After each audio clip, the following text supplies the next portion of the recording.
Day 65 of the Captain's Log, March 23rd. It's a sea day that started out looking like this and ended up looking like this.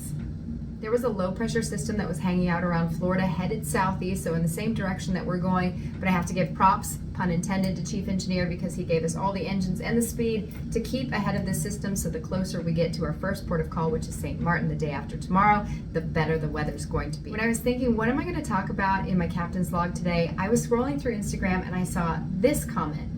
And I thought, that's interesting. First of all, one, I am not opposed to sharing the harsh reality of being a cruise ship captain.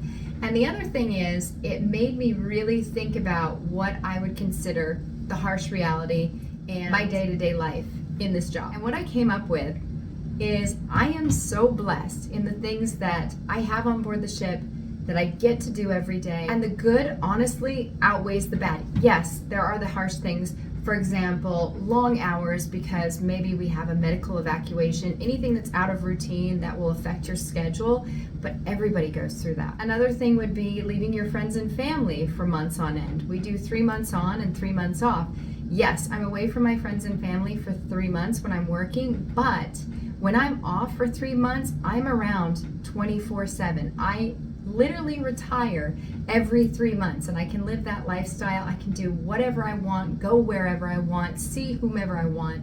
And I think that's pretty spectacular. A harsh reality is something that's beyond my control, and that's the weather. We have an amazing support system with our shoreside team, whether it be the weather forecasting, our marine operations team, our hotel operations teams, and they all make my life that much easier. The reality of being a cruise ship captain is you live in a bubble.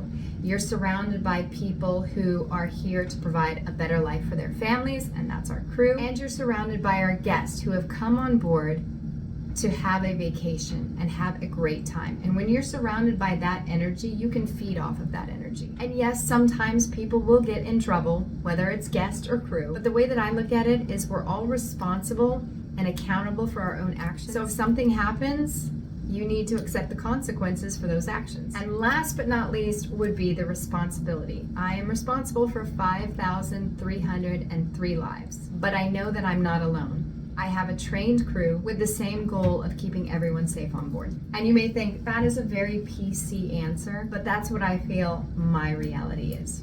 And I love it.